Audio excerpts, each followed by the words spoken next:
www.attableek.com, the reviver of Iman. Alhamdulillah wa kafa wa salamun ala ibadihi alladhina istafa, amma ba'd. أعوذ بالله من الشيطان الرجيم. بسم الله الرحمن الرحيم. ألا له الخلق والأمر. سبحان ربك رب العزة عما يصفون وسلام على المرسلين والحمد لله رب العالمين. اللهم صل على سيدنا محمد وعلى آل سيدنا محمد وبارك وسلم. اللهم صل على سيدنا محمد وعلى آل سيدنا محمد وبارك وسلم. اللهم صل على سيدنا محمد وعلى آل سيدنا محمد وبارك وسلم. سبحان ربك رب العزة عما يصفون وسلام على المرسلين والحمد لله رب العالمين.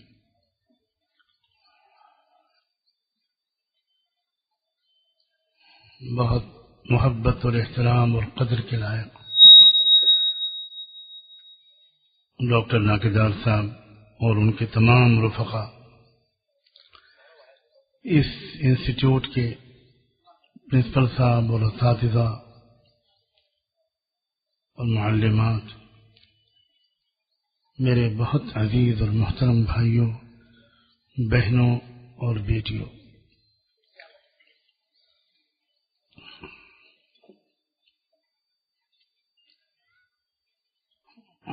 اللہ تعالیٰ کی دو شانیں ہیں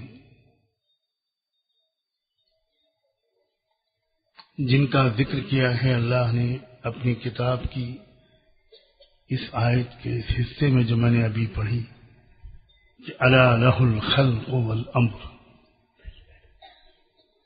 ساری کائنات کو بنانے والا بھی صرف اللہ ہے اور زندگی کے اصول و آداب سکھانے والا بھی صرف اللہ ہے. خلق بھی اسی کی، امر بھی اسی کا. الا لہ الخلق والامر.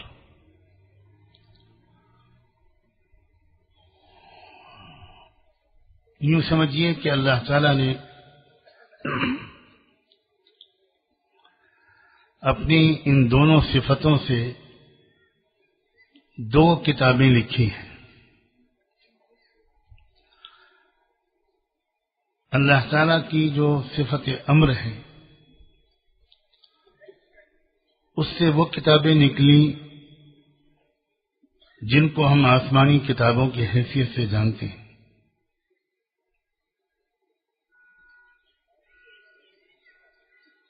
تورات، زبور، انجیل اور آخر میں ان سب کی جامع کتاب قرآن مجید.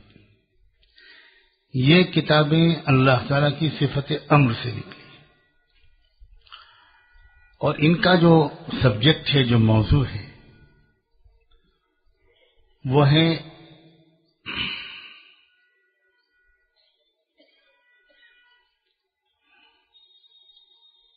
کہ دنیا اور آخرت میں انسان ایک کامیاب زندگی کیسے گزارے.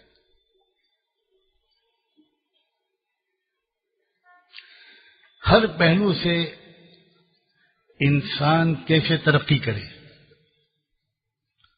یہ ہے ان کتابوں کا مقصد. ہر پہلو سے آل راؤنڈ ڈیولپمنٹ پوری انسانی برادری کا کیسے ہو، یہ ہے دراصل قرآن کا موضوع. یہ ہے وہ جس کو ہم عام طور پر اپنی زبان میں دین اور شریعت کہتے ہیں، کہ کیسے ہر پہلو سے انسان ترقی کرے. دنیا میں انسانی زندگی کے جو دوسرے سورسز سے اصول سکھانے کی کوشش کی گئی ہے، اس میں عام طور پر یہ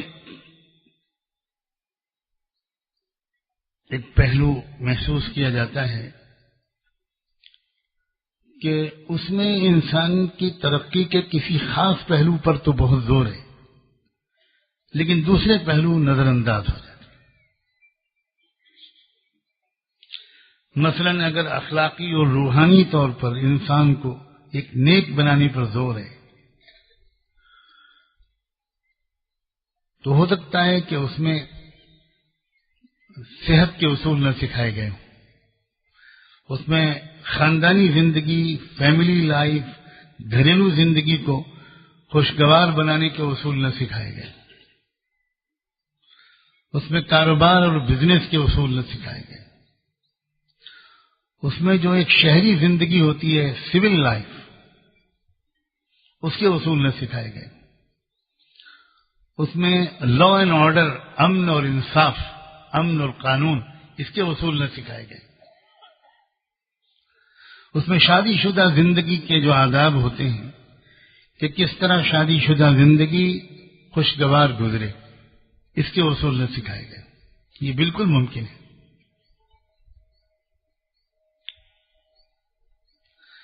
اس میں ملکی نظام کیسے چلایا جائے،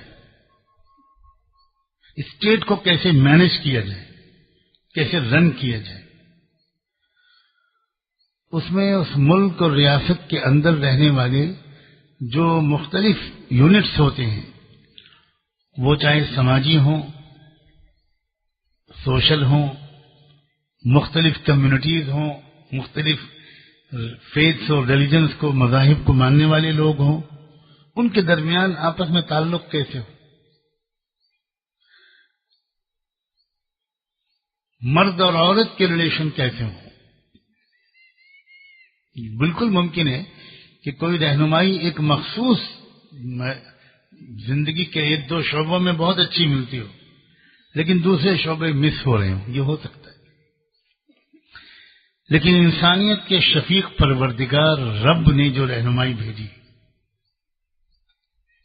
وہ بہت ہی کمپریہنسو، بہت کمپلیٹ، اور زندگی کے تمام انفرادی، اجتماعی، معاشی، تمدنی، اخلاقی، روحانی، ہر پہلو کو وہ کور کیے ہوئے ہے۔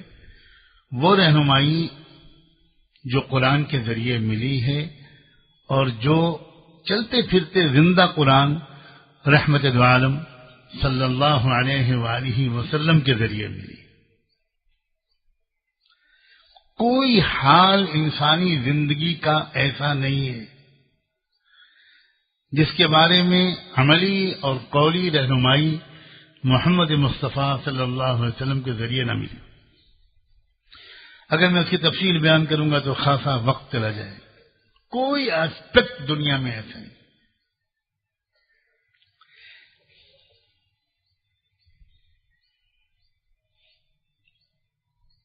ایک انسان اپنے رب کا اچھا بندہ کیسے بنے، ایک انسان اپنی بیوی کا اچھا شوہر کیسے بنے، ایک انسان اپنے بچوں کا اچھا پیرنٹ کیسے بنے، اپنے پڑوسیوں کا اچھا پڑوسی کیسے بنے، اچھا گاہک اور اچھا دکاندار کیسے بنے، اچھا حاکم اور اچھا محکوم کیسے بنے، ایک اچھا ایکٹیوسٹ کیسے بنے، وہ سوشل ایکٹیوسٹ ہو، پولیٹیکل ایکٹیوسٹ ہو، ایک اچھا پروفیشنل کیسے بنے، اس سب کے بارے میں۔ اور ابھی تو میں نے بہت چیزیں ذکر نہیں کی، یہ تو میں نے مثال کے طور پر دو چار چیزیں ذکر کی ہیں۔ آپ خود سوچ کر تمام ایسپیکٹ زندگی کے جو ہیں وہ سب سوچ لیجئے، کسی ایک چیز کے بارے میں رہنمائی نہ ملتی ہو قرآن سے یا محمد الرسول اللہ سے، یہ ممکن ہی نہیں۔ اور اسی لیے وہ تمام مختلف حالات جو ہزاروں لاکھوں لوگوں پر الگ الگ گزر سکتے ہیں، وہ سب ایک چھوٹی سی زندگی، چھوٹی سی عمر میں محمد الرسول اللہ صلی اللہ علیہ وسلم پر اللہ نے گزروا دی، ایک مائکرو فلم بنا دی۔ عجیب معجزہ ہے یہ بھی اللہ کے رسول کا۔ عجیب عجیب و غریب لوگ چاند کے 2 ٹکڑے ہو جانے کو معجزہ سمجھتے ہیں۔ حضور صلی اللہ علیہ وسلم کی ہر صبح معجزہ، ہر شام معجزہ، ہر جملہ معجزہ، ہر رنگ معجزہ۔ کوئی دنیا میں غریب ہوں گے کروڑوں، ان غریبوں کو محمد رسول اللہ کی غربت بھری زندگی پورا نمونہ ہے۔ یتیم بچوں کے لیے بھی نمونہ ہے، مظلوم اور محروم اور قیدی اور بائیکاٹ کیے ہوئے لوگوں کے لیے بھی آپ کی زندگی میں نمونہ ہے، کہیں باہر جانے کی ضرورت نہیں۔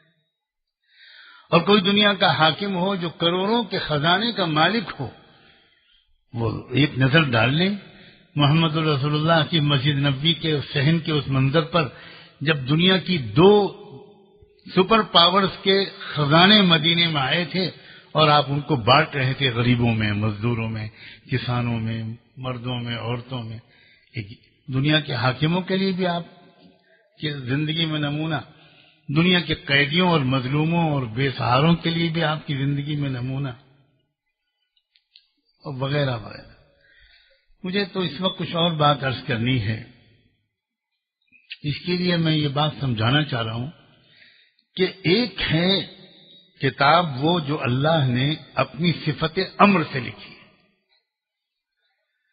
اور صفت امر سے جو کتاب اللہ نے لکھی ہے اس میں زندگی گزارنے کے اصول اور آداب بتائے گئے۔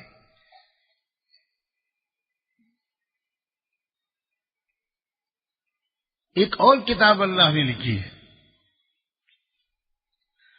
اور وہ اپنی صفت خلق سے لکھی ہے، صفت امر سے نہیں۔ اور وہ کتاب یہ پوری کائنات ہے، یہ یونیورس جو ہے یہ خود ایک کتاب ہے۔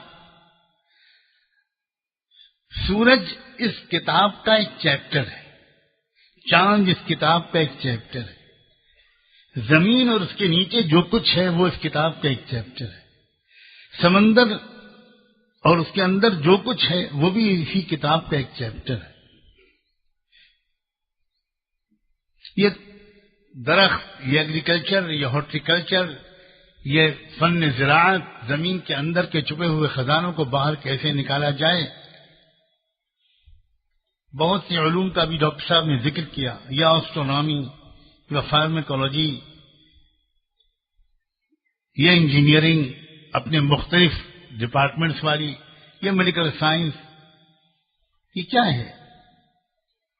یہ سب خدا کی کتاب کائنات کے ابواب ہیں، یہ کتاب کائنات کی آیات ہیں۔ اور عجیب بات ہے کہ جس طرح قرآن مجید کے الگ الگ جو فقرے ہیں، جملے ہیں، ان کو آیات کہا جاتا ہے، یہ تو سب جانتے ہیں، آیت نمبر فلاں، آیت نمبر فلاں، سب جانتے ہیں۔ یہ تو دنیا میں جتنی مخلوقات ہیں یہ سب کو بھی اللہ نے قرآن میں آیات کہا ہے۔ وَمِنْ آيَاتِهِ أَنْ خَلَقَ لَكُم مِّنْ أَنفُسِكُمْ أَزْوَاجًا وَمِنْ آيَاتِهِ آپ صرف سورہ یاسین کھول کے دیکھ لیں تو آپ کو قرآن مجید سورہ یاسین ہی میں نہ جانے کتنی مخلوقات اور نشانیوں کا ذکر کیا گیا ہے آیات کے نام سے۔ تو یہ بھی تو کتاب کائنات کی آیات ہیں، اور وہ کتاب ہدایت کی آیات ہیں۔ میں علم کی اس تقسیم کو ٹوٹلی ریفیوز کرتا ہوں، قطعاً غلط تعبیر ہے یہ، جو افسوس یہ کہ اس زمانے میں مجبوراً لوگوں کو سمجھانے کے لیے بولنی پڑتی ہے۔ کوئی کہتا ہے یہ دینی تعلیم ہے، یہ دنیاوی تعلیم ہے۔ کوئی تعلیم دنیاوی نہیں، یہ 100% غلط بات ہے۔ اگر آدمی قرآن بھی پڑھتا ہے پیسہ کمانے کے لیے تو وہ خالص دنیا ہے، اور کوئی آدمی اگر سائنس پڑھتا ہے اللہ کو پہچاننے، اس کی قدرت اور وحدانیت اور صفات کو پہچاننے کے لیے اور اللہ کی مخلوق کی خدمت کے لیے، تو یہ خالص دینی تعلیم، 100% دینی تعلیم ہے۔ کوئی اگر لا پڑھتا ہے، قانون پڑھتا ہے، ملک کا قانون پڑھتا ہے، اور اس کا مقصد ہوتا ہے کہ اس لا پڑھنے کے بعد کہ وہ انصاف دلانے اور انصاف کے نظام کو قائم کرنے کی کوشش کرے گا، وہ مظلوموں کو انصاف دلائے گا، تو اس کا LLB اور LLM کی ڈگری حاصل کرنا یہ خالص دینی تعلیم کہا جائے گا۔ یہ عجیب قسم کے ہم لوگوں نے اس وقت نام رکھ رکھے ہیں، کوئی کہتا ہے یہ مغربی تعلیم ہے۔ اب یہ مغربی تعلیم ہے، میں پوچھتا ہوں کہ کیا یورپ اور مغرب کے وجود میں آنے سے پہلے، اس لیے کہ ان یورپ اور امریکہ کی تو عمر ہی 400-500 سال ہے، اس سے پہلے تو اسے کوئی جانتا بھی نہیں تھا، تو کیا اس سے پہلے لوگ مکان نہیں بناتے تھے؟ اس سے پہلے آرکیٹیکچر نہیں تھا، اس سے پہلے انجینئرنگ نہیں تھی، اس سے پہلے لوگ بیمار نہیں ہوتے تھے، اس سے پہلے لوگ علاج استعمال نہیں کرتے تھے، تو یہ مغربی کہاں سے ہو گیا؟ یہ علوم مغربی کیسے ہو گئے؟ کوئی کہتا ہے کہ یہ عصری علوم ہے، آج کل یہ لفظ بولا جاتا ہے، یہ عصری علوم۔ عصری کا مطلب اس زمانے کے علوم۔ تو کیا بھائی اس پچھلے زمانے میں کھیتی نہیں ہوتی تھی؟ پچھلے زمانے میں مکان نہیں بنتے تھے؟ پچھلے زمانے میں بچے نہیں پیدا ہوتے تھے؟ پچھلے زمانے میں دوا علاج نہیں ہوتی تھی؟ یہ کہاں سے عصری ہو گئے؟ یہ کہاں سے مغربی ہو گئے؟ یہ تو مشرق کاہل ہو گیا، ایک زمانے کے بعد مشرق بوڑھا ہو گیا۔ بڑھاپا بھی تو کوئی چیز ہوتی ہے نا۔ ہزاروں سال سے مشرق دنیا کو لیڈ کر رہا تھا، ہزاروں سال سے وہ فلسفی میں لیڈ کر رہا تھا، وہ مذہب میں لیڈ کر رہا تھا، وہ روحانیات میں لیڈ کر رہا تھا، وہ پولیٹیکل سائنس میں لیڈ کر رہا تھا، وہ سوشولوجی میں لیڈ کر رہا تھا، وہ ہسٹری میں لیڈ کر رہا تھا، وہ جغرافی میں لیڈ کر رہا تھا۔ سارا مشرقی نے تو سارا بوجھ سنبھالا ہے ہزاروں سال لیکن اس کے بعد ایک وقت آیا کہ مشرق بوڑھا ہو گیا، تھک گیا، اور مشرق کے اندر کچھ خرابیاں پیدا ہو گئی جو عام طور پر بوڑھاپے میں آ جاتی ہیں۔ میں بھی بوڑھا ہو چکا ہوں، اس لیے میں اپنے ہی کو کہہ رہا ہوں، آپ میں سے کوئی بوڑھا آدمی برا نہ مانے۔ تو جب مشرق بوڑھا ہوا اور دنیا کی عمر ابھی باقی تھی، تو دنیا کو چلانے کے لیے اللہ میاں نے کچھ دن کے لیے مغرب کو موقع دے دیا، اور یہ اللہ کا اصول ہے۔ دنیا کی کوئی قوم کو اللہ اس شکایت کا موقع نہیں دے گا کہ آپ نے ہم کو موقع نہیں دیا۔ اگر آپ نے ہم کو ریسورسز دیے ہوتے، پاور دی ہوتی، اور پھر ہم چلا کے دکھاتے دنیا کو انصاف کے ساتھ۔ یہ اللہ تعالیٰ کا فیصلہ ہے کہ ہر قوم کو ایک چانس ملے گا، تاکہ اللہ دیکھے کہ تم اس موقع سے کو کیسے استعمال کرتے ہو، ایکسپلائٹیشن کرتے ہو، لوٹتے ہو، ظلم کرتے ہو، ان پاور اور ریسورسز اور وسائل کو استعمال کر کے، یا انصاف کرتے ہو، غریبوں کی خدمت کرتے ہو، دنیا میں امن اور انصاف قائم کرتے ہو۔ ہم دیکھیں گے تم کو ضرور، ہر ایک کو ہم ایک موقع دیں گے۔ تو یہ علم نہ مغربی ہیں، نہ دنیاوی ہیں، نہ عصری ہیں۔ مسئلہ ہے کس مقصد کے لیے علم پڑھا جا رہا ہے، اور وہ علم صحیح معلومات دے رہا ہے یا اس میں پولوشن ہے، ملاوٹ ہے۔ اگر صحیح مقصد کے لیے کوئی بھی علم پڑھا جائے، جیسے میں نے کہا یہ دو کتابیں ہیں، یہ اللہ ہی کے لیے کیوں ہی کتابیں ہیں۔ ایک ہے اللہ کا کلام، ایک ہے اللہ کا کام۔ ایک ہے ورڈ آف گاڈ، ایک ہے ورک آف گاڈ۔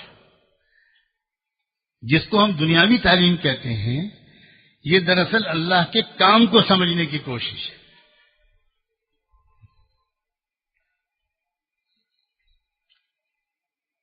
کیسے زمین میں سے غلہ نکالا جائے، کیسے پیداوار کی جائے، یہ اللہ کا کام ہے۔ سولر انرجی سے کیسے فائدہ اٹھایا جائے، یہ اللہ کے کام کو سمجھنے کی کوشش ہے۔ سمندروں کو کیسے مسخر کیا جائے، اسپیس میں کیسے جایا جائے، ہوا میں سفر کیسے کیا جائے، اسٹیم کی طاقت کو کیسے کام میں لایا جائے، جڑی بوٹیوں کے اندر کیا تاثیر ہے جو اللہ نے رکھی ہے، اس پر ریسرچ کر کے اس سے کیسے علاج کیا جائے، نیوٹریشن کا کام کیسے لیا جائے، یہ سب اللہ کے کام کو سمجھنے کی کوشش ہے۔ اور ایک زمانے میں اللہ کے کام کو سمجھنے کی کوشش کرنے والے لوگ اولیاء اللہ ہوا کرتے تھے۔ صرف کونے میں بیٹھ کر اللہ اللہ کرنے والے اللہ کے ولی ہوتے ہیں، یہ اس زمانے کی سمجھ ہے۔ جب ہم شکست تسلیم کر چکے، شکست کھا چکے اور ایک زوال پذیر قوم ہم بن گئے، تب یہ ایک تصور عام ہوا ہے کہ اللہ کے ولی وہ ہوتے ہیں جو دنیا کی کچھ بات سے مطلب نہیں، ان کو وہ صرف پڑھ کے پھونکتے ہیں، بوتل میں پانی لے کے جاؤ، دم کرا دو۔ یہ بالکل ٹوٹلی غیر اسلامی تصور ہے۔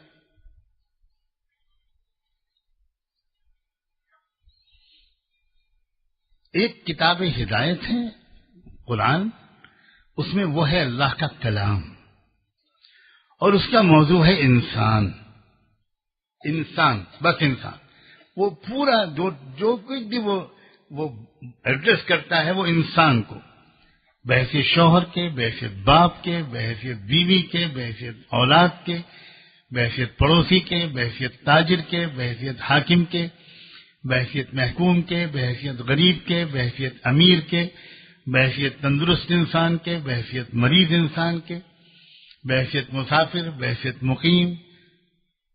خوف کے عالم میں تمہیں کیا کرنا چاہیے، گھبرائے ہوئے ہو تو کیا کرنا چاہیے، غصے میں ہو تو کیا کرنا چاہیے، خوش ہو تو کیا کرنا چاہیے، کامیاب ہو گئے ہو تو کیا کرنا چاہیے، کیسے تم کو اپنی کامیابی کو سیلیبریٹ کرنا چاہیے، اور اگر ناکامی آئی ہو کسی کوشش میں تو تم کو کتنی ہمت سے کام لینا چاہیے، مایوس نہیں ہونا چاہیے، اپنی غلطیوں کو دیکھ کر ان کو کریکٹ کرو اور دوبارہ کوشش کرو، یہ سکھاتا ہے قرآن۔ کاروبار کیسے کرو، مال کو کماؤ کیسے اور خرچ کیسے کرو، آنکھوں کو کیسے استعمال کرو، کان کو کیسے استعمال کرو، زبان کو کیسے استعمال کرو، دماغ کو کیسے استعمال کرو، اپنی نفسانی خواہشات ان کو کیسے ارینج کرو، کیسے کنٹرول کرو کہ تمہاری لگام تمہاری خواہشات کے ہاتھ میں نہ ہو، تمہارے ہاتھ میں تمہاری خواہشات کی لگام ہو۔ تم کنٹرول کر رہے ہو، وہ تمہیں کھینچ کر نہ لے جا رہی ہوں، ورنہ تم جانور بن جاؤ گے۔ اپنی عقل کو کیسے استعمال کرو، عقل اور نفس کے درمیان کیسے تم ایک بیلنس کرو۔ نفس بھی ضروری ہے اس لیے کہ نفس تمہارے لیے وہ کام کرتا ہے جو ایکسیلیٹر تمہاری گاڑی میں کرتا ہے، اور عقل بھی ضروری ہے اس لیے کہ عقل تمہاری زندگی میں وہ کام کرتی ہے جو بریک تمہاری گاڑی میں کرتا ہے۔ اب اگر عقل سے کام نہیں لوگے، صرف نفس کا استعمال کرو گے، یہ بالکل ایسا ہی ہے کہ جیسے تم بریک کو استعمال ہی نہیں کر رہے ہو، خالی ایکسیلیٹر پر پیر دبائے ہوئے ہو، تو مرو گی بھی اور مارو گی بھی۔ اور اگر تم نے بریک کو بھی یوز کیا، گیئر کو بھی یوز کیا اور ایکسیلیٹر کو بھی یوز کیا تو تم ہزاروں کلومیٹر کا سفر طے کرو گے بہت پرامن طریقے پر۔ تو یہ باتیں سکھاتا ہے قرآن، بہت لاجیکل، بہت سمجھ میں آنے والی، بہت ریشنل، انتہائی فطری۔ تو یہ دونوں جو علم ہے نا، یہ دونوں علم الہی ہیں۔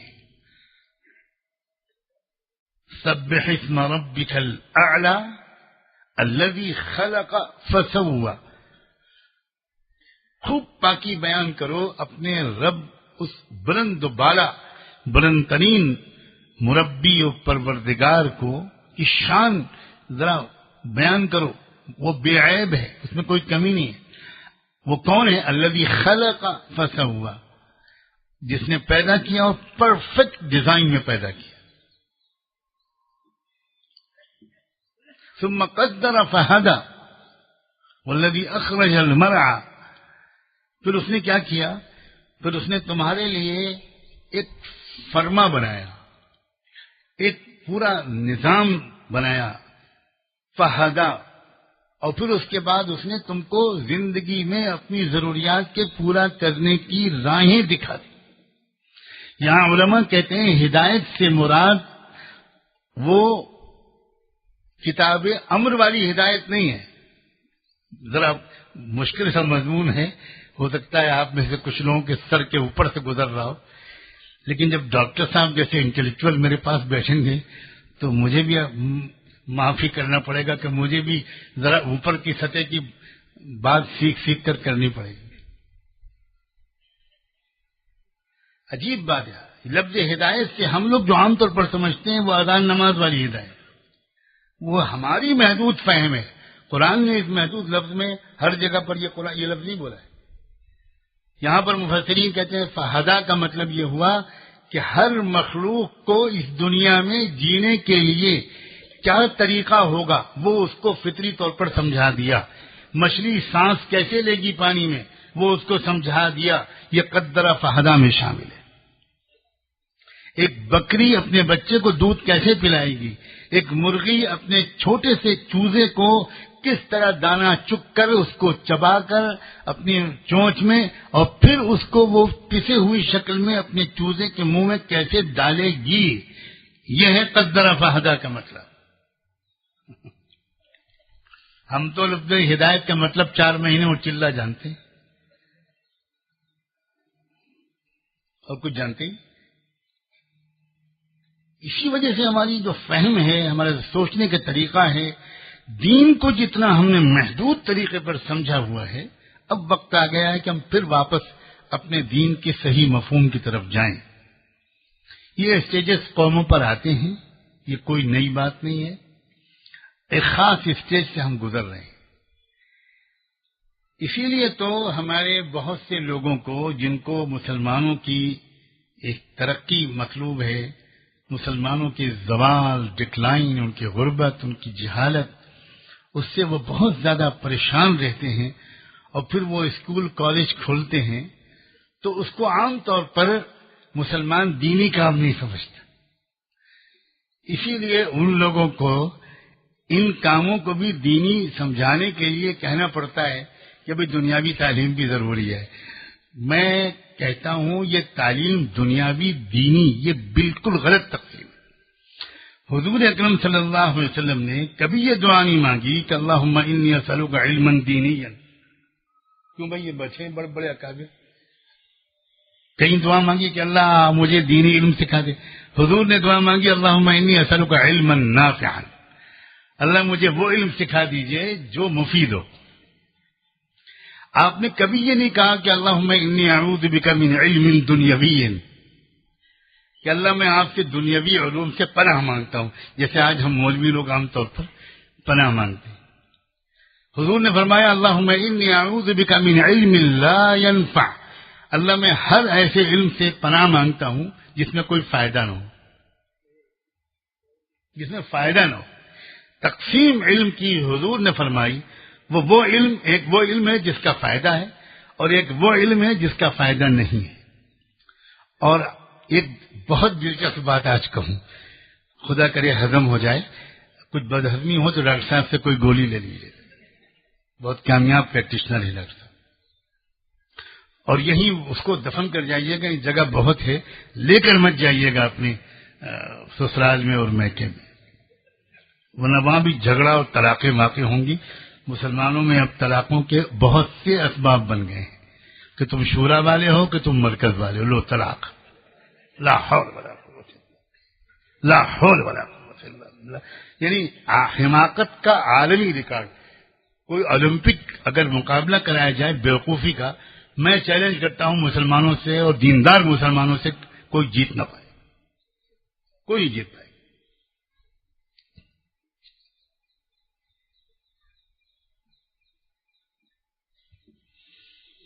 استغفر اللہ ربی من کل ذنب واتوب الیہ.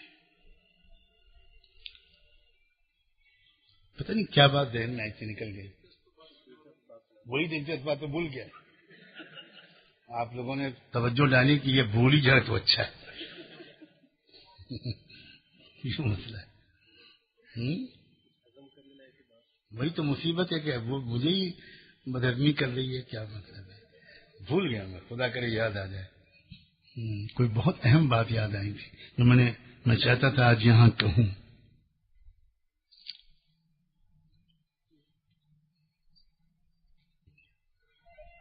حضرت داؤد علیہ السلام کے بارے میں قرآن مجید نے ایک بات یہ کہی کہ وَعَلَّمْنَاهُ صَنْعَةَ لَبُوسٍ لَكُمْ، کہ ہم نے داؤد کو ٹیکسٹائل انڈسٹری سکھائی. یہ ترجمہ کر رہا ہوں، ایگزیکٹ ترجمہ ہے. داؤد علیہ السلام کو کپڑا بنانے کا فن سکھایا کہ کپڑا کیسے بنایا جاتا.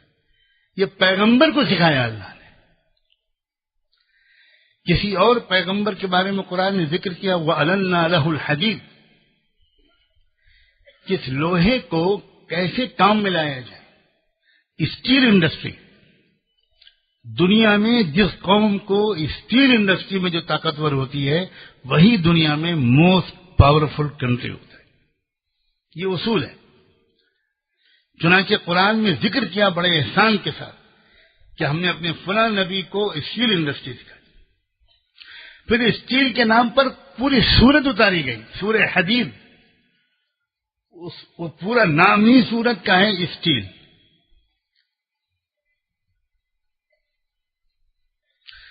یہ بہت ہی شدید غلط فہمی ہے، بہت شدید غلط فہمی ہے کہ جس میں ہم چند صدیوں سے مبتلا ہو گئے ہیں کہ یہ دینی تعلیم ہے اور یہ دنیاوی تعلیم ہے. جب ہم یہ تقسیم کرتے ہیں تو گویا جو آدمی ماڈرن ایجوکیشن کے سلسلے میں آتا ہے وہ پہلے یہ سوچ کر آتا ہے کہ میں دینی تعلیم میں تو جا نہیں رہا، میں تو دنیاوی تعلیم میں جا رہا ہوں. اب میں مستی کروں کچھ بھی کروں میں تو دنیاوی تعلیم میں. یہ بہت اس کے دردناک نقصانات ہو رہے ہیں. ورنہ اگر صحیح مقصد کی خاطر، اگر صحیح مقصد کو سامنے رکھ کر کوئی انسان اگر انجینئر بنے، ڈاکٹر بنے، لائر بنے، سائنٹسٹ بنے، میتھمیٹک کا ماہر بنے، تو میں سچ کہتا ہوں وہ اس راستے سے قسم کھا کے کہتا ہوں وہ اللہ کا بندہ ولی کامل بن سکتا ہے. ولایت کا مقام اس کو حاصل ہوگا. آپ دیکھیے ترکی اس وقت پوری دنیا میں ایک الگ مقام بنائے ہوئے ہیں. وہ لوگ، وہ جو وہاں کے صدر ہیں، جو پرائم منسٹر ہیں، جو ممبرس آف پارلیمنٹ ہیں، جو آرمی کے لوگ ہیں، جو پولیس کے لوگ ہیں، law and order enforcing agencies کے لوگ ہیں، وہ کون لوگ ہیں؟ یہ وہ لوگ ہیں کہ جنہوں نے دنیاوی یہ علوم جن کو دنیاوی کہا جاتا ہے وہ صحیح مقصد سے حاصل کیے، اچھی تربیت مل گئی. اور انہوں نے ایک کام وہاں پر یہ بھی کیا کہ وہ زمانہ جس زمانے میں کوئی اسکول پرائیویٹ کھل ہی نہیں سکتا تھا، کوئی مدرسہ نہیں کھل سکتا تھا، اس وقت انہوں نے ہاسٹلس قائم کیے. بہت سمجھداری کے ثبوت دیا وہاں کے علماء نے. ایک دور ترکی پر ایسا آیا کہ وہاں اذان اور نماز پر پابندی لگ گئی. عربی زبان میں اذان نہیں دی جا سکتی تھی، قرآن نہیں پڑھا جا سکتا تھا. وہاں کے علماء نے، اور کوئی مدرسہ کھولنے کا جو سوال ہی نہیں پیدا ہوتا، جتنے پہلے سے مدرسے چل رہے تھے سب بند کر دیے گئے. مدرسوں میں جانوروں کے استبل کھول دیے گئے، مسجدوں میں کلب قائم کر دیے گئے. یہ تک ہوا. ہم لوگوں نے خود اپنی آنکھوں سے وہ مسجدیں دیکھی ہیں جو اب کھل گئیں، جن میں ایک دور میں استبل تھا جہاں گھوڑے اور گدھے بنے رہتے تھے. اس وقت علماء نے یہ طے کیا کہ ہم ہاسٹل کھولیں گے. جگہ جگہ انہوں نے ہاسٹل کھولے. یہ وہ دور تھا جب کہ ترکی کے نوجوان نسل کے لڑکے اور لڑکیاں اس یونیورسٹیوں اور کالجوں والی تعلیم کی طرف تیزی سے بڑھ رہے تھے. حکومت ان کو انکریج کر رہی تھی، مدرسوں کو بند کرا رہی تھی اور ان کو انکریج کر رہی تھی. تو علماء نے ٹکراؤ کا راستہ اختیار نہیں کیا. بہت ہی ریئلسٹک اور حقیقت پسندانہ انداز سے انہوں نے فیصلہ کیا کہ ہم ہاسٹل کھولتے ہیں، اور حکومت سے یہ کہا کہ ہزاروں بچے اور بچیاں جو دیہاتوں سے، گاؤں سے شہر میں آ رہے تعلیم حاصل کرنے کے لیے، اور یونیورسٹیوں اور کالجوں کے پاس ہاسٹل کی فیسلٹیز نہیں ہیں، تو ہم ہاسٹل بناتے ہیں. آپ اجازت دیجیے، ہم کو لائسنس دیجیے، جتنی شرطیں ہاسٹل کی ہو سکتی ہیں وہ ہم سب پوری کریں. صاف ستھرا ہاسٹل، اس میں کھیل کود کی ساری فیسلٹیز، جتنی بھی شرطیں ہو سکتی ہیں ایجوکیشن ڈپارٹمنٹ کی، آپ چیک کیجئے ہمارے ہاسٹل کو، تب ہم کو آپ پرمٹ دیجئے، لائسنس دیجئے. اور پھر انہوں نے اس میں بوائز کا الگ ہاسٹل، گرلز کا الگ ہاسٹل، اور لڑکوں اور لڑکیوں کو صاف ستھرے ماحول میں رکھنا شروع کیا. پڑھو تم کسی بھی اسکول میں، رہو یہاں. اور یہاں کا جو ماحول رکھا انہوں نے، بہت ہی ہیلدی ماحول، بہت ہی ہر لحاظ سے تندرست ماحول. وہاں قرآن کے درس بھی ہوتے تھے، اخلاقیات بھی سکھائی جاتی تھی، بہت ہی خوبصورت تعلیمی مقابلے بھی ہوتے تھے. اس طرح آہستہ آہستہ یہ ایک نسلیں تیار ہوئیں جو پڑھتی جو تھیں ان یونیورسٹیوں میں، اور بنی وہ top class engineers, scientist, professional, دوسرے پروفیشن میں لگے ہوئے لوگ. لیکن وہ پکے مومن بنے، تہجد گزار بنے. ان کی ظاہری شکل صورت لوگوں کو نظر نہیں آتی تھی کہ یہ بڑے دیندار لوگ ہیں، لیکن ان کے اندر جو چمک تھی، جو نورانیت تھی، جو اخلاق اچھے تھے، جو سچی اسلامیت تھی، وہ تو دنیا میں اب ظاہر ہوئی. یہ جو آج کے صدر ہیں، انہوں نے بھی اسی ہاسٹل میں وقت گزارا ہے. بہت غریب گھرانے کے یہ نوجوان تھے، بہت غریب گھرانے کے یہ آدمی ہے، اور اسی ہاسٹل میں اس نے تعلیم حاصل کی. میں 50 ممبرس آف پارلیمنٹ کے ملا ہوں وہاں، ان میں سے اکثریت کو میں نے پایا کہ وہ انہی ہاسٹلوں میں پڑے ہوئے. اور حالت یہ ہے کہ وہاں کے صدر جمہوریہ طیب اردگان، ان کی اہلیہ اور ان کے کئی وزراء کے بارے میں مجھے پریزیڈنٹ کے چیف سیکورٹی آفیسر نے خود بتایا کہ میں 7 سال سے ان کے ساتھ لگا ہوا ہوں. یہ کسی بھی عہدے پر ہوتے ہیں تو چیف سیکورٹی آفیسر مجھے ہی رکھتے ہیں، مجھ سے ان کو ایک مناسبت اور بھروسہ ہو گیا ہے. میں 7 سال سے دیکھ رہا ہوں کہ چاہے وہ 2 بجے رات کو اپنے آفس سے اٹھیں، چاہے وہ 1 بجے رات کو اپنے آفس سے اٹھیں، لیکن ایک دن بھی ان کی تہجد کبھی نہیں چھوٹی.